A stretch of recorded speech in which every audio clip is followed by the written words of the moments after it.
Bizarre things happen in the world. Let us pause and reflect on the story of veterinarian David Langford from Barking, his close relationship with dogs and his compulsion to throw them into canals. After police recovered the bodies of various animals Langford had been treating at his surgery, he became Warwick's biggest fear, topping terrorism, cancer and a return to the imperial system. This was no laughing matter. Then we have the tragic tale of Private Johnson, an ex-British soldier living on disability benefits in Gateshead. A self-admitted racist and proud former member of the Combat 18 party, his anti-Semitic instincts were put into overdrive after being hypnotised during a stage show at his local bingo hall.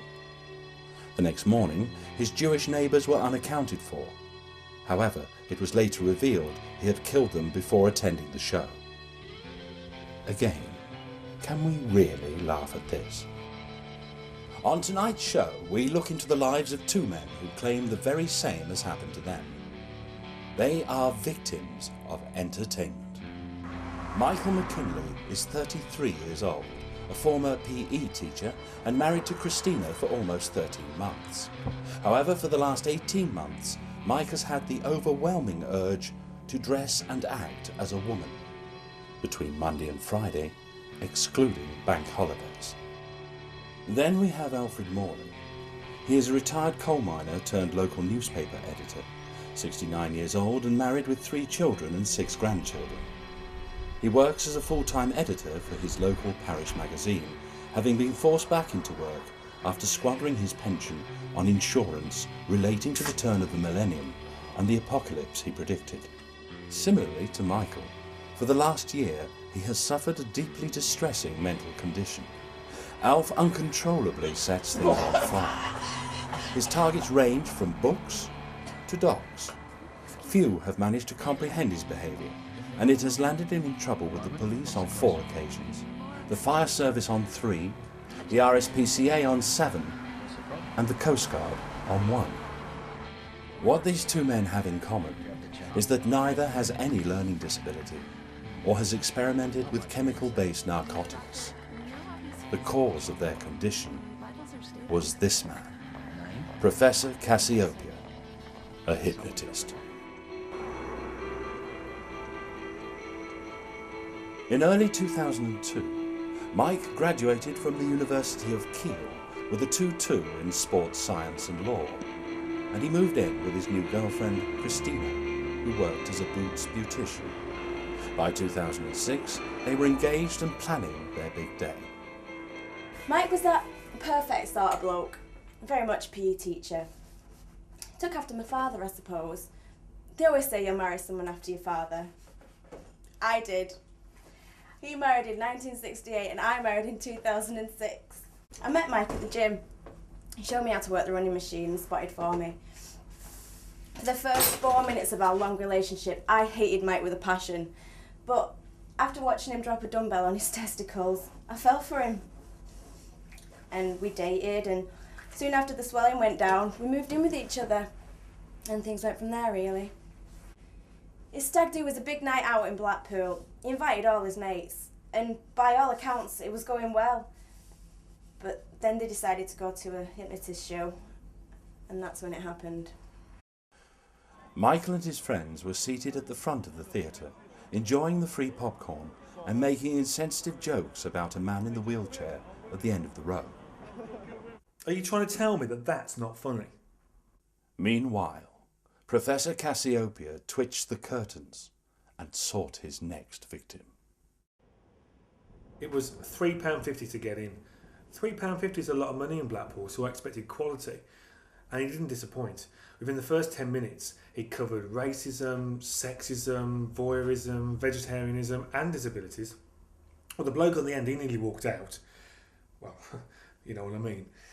Controversial, but we didn't mind. And then this midget sword swallower came on. I haven't seen butter knives do so much damage.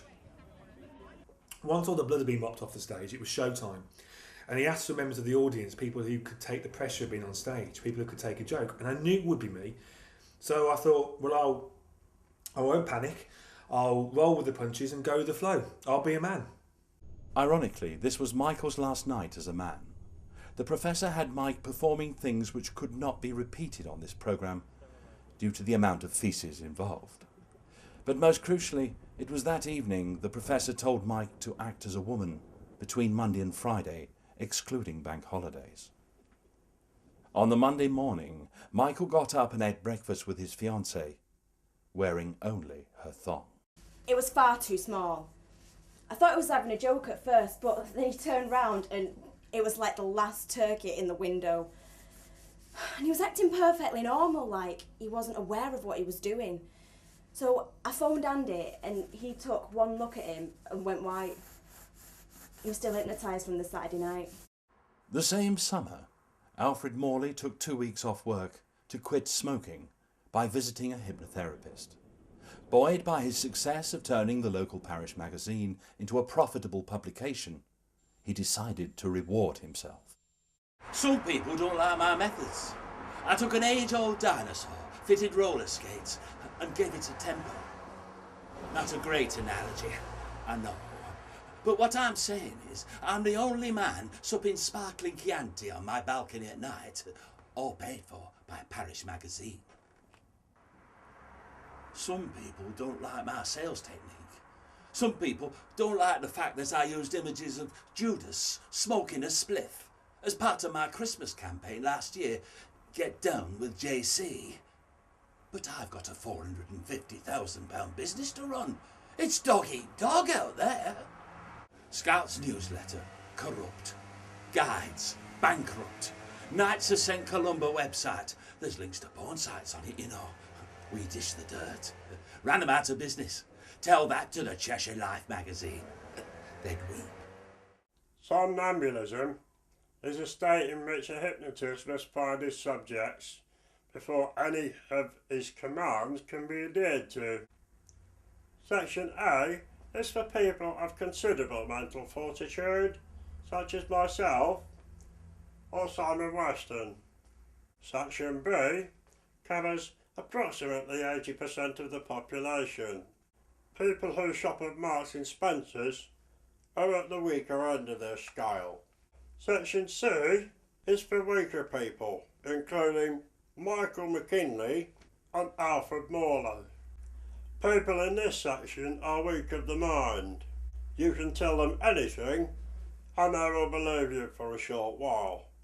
Pink Floyd have reunited. There were weapons of mass destruction, and Screech from Saved by the Bell is actually Marilyn Manson. Section D is for people who are permanently in trance-like state. These are mentalists, homosexuals, rapists, and puppeteers. Quit smoking sessions was the best 600 quid I've spent since I had hidden cameras installed in the ladies' toilets at the club to prove Betty Holmes was shooting up. She wasn't. After the treatment, Alf began to enjoy his retirement in the balmy late summer months. However, on one unfortunate evening, Alf's hidden pyromania struck, and most appalling of all, his first target was a sheep. It was fortunate that a man of Alf's foresight meant the sheep did not suffer for long, as he humanely chased it into a pond. The sheep's official death was considered drowning, something the farmer was most unhappy about. If that farmer had more than one arm, I might not be here today. He couldn't keep his rifle steady. Struggling with what his GP defined as uncontrollable pyromania, Alf was unable to be freed from his trance-like state, despite the best efforts of a string of highly qualified hypnotherapists.